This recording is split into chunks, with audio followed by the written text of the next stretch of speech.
नवरात्रि के बीच में यदि मासिक धर्म आ जाए तो क्या करें।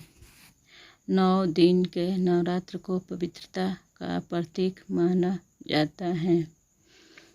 इन दिनों में शक्ति स्वरूप माँ दुर्गा की पूजा की जाती है, लेकिन पूजन के दौरान मासिक धर्म आ जाने के कारण महिलाएं काफ़ी दुविधा में आ जाती हैं कि पूजा करें कि न। तो आइए जानते हैं क्या करना चाहिए और क्या नहीं। पहला, महिलाएं पड़ जाती हैं दुविधा में। नवरात्र के 9 दिन सबसे शुद्ध और पवित्रता वाले माने जाते हैं और शक्ति स्वरूपा माँ की आराधना के चलते यह पर्व महिलाओं के लिए सबसे अधिक महत्वपूर्ण है। महिलाओं के साथ सबसे अधिक संभावना होती है कि नवरात्र के बीच में उनका मासिक धर्म आ जाए। ऐसे में महिलाएं इस दुविधा में पड़ जाती हैं कि उन्हें पूजा करनी चाहिए कि नहीं। नवरात्र के पर्व में ज़्यादातर घरों में घट स्थापना होती है और माँ दुर्गा की आराधना की जाती है। इस व्रत को ज़्यादातर महिलाएं ही करती हैं।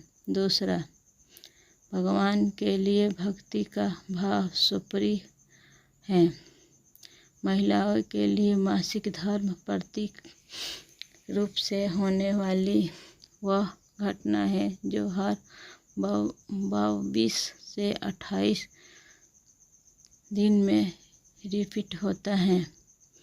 अगर आपको पहले से यह आशंका है कि नवरात्र के बीच में यह समस्या आ सकती है तो आपको व्रत रखने की शुरुआत नहीं करनी चाहिए।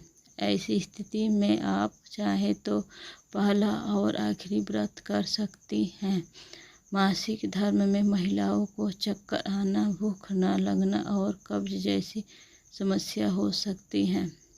ऐसे में आपको व्रत नहीं करना चाहिए, लेकिन जिन महिलाओं को ऐसी समस्या नहीं होती हैं वे व्रत रख सकती हैं।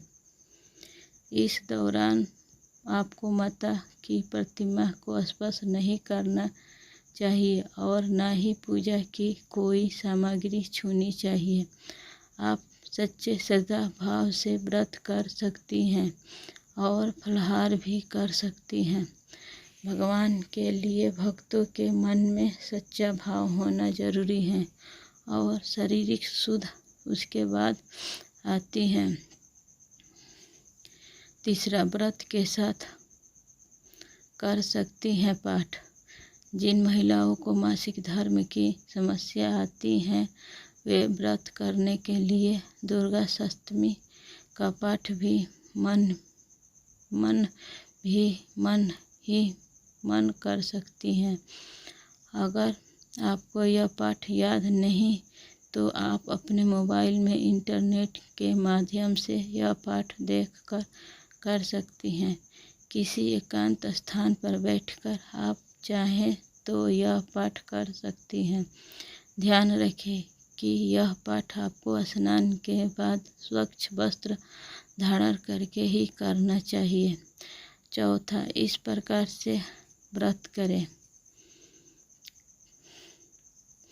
अगर नवरात्र से पहले ही आपके मासिक धर्म की शुरुआत हो चुकी है तो आपको व्रत नहीं करना चाहिए। फिर भी यदि आप व्रत करने का संकल्प ले चुकी हैं तो पूजा स्वयं ना करें। इसकी बजाय घर के किसी अन्य व्यक्ति से पूजा करवा सकती हैं। दुर्गा सप्तमी का पाठ करने और सुनने से आपको व्रत का पूर्ण फल प्राप्त होगा। पांचवा, मानसिक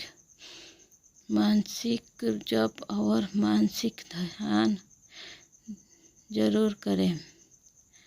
जिन महिलाओं को नवरात्र के बीच में मासिक धर्म आ जाए उन्हें निराश होने की ज़रूरत नहीं है। इन दौरान उनके लिए ज़रूरी है कि वे माँ दुर्गा का मानसिक जप और मानसिक रूप से ध्यान करें। ऐसे करने से आपको पूजा का पूरा फल मिलेगा और माँ भगवती आपकी सभी मनोकामना पूर्ण करेगी।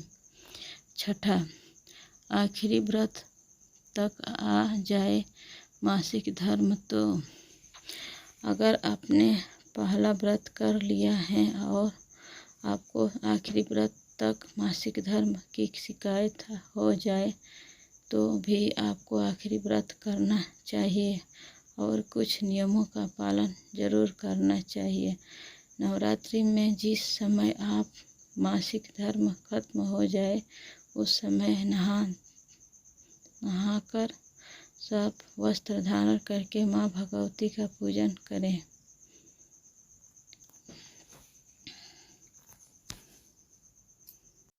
जय माता दी।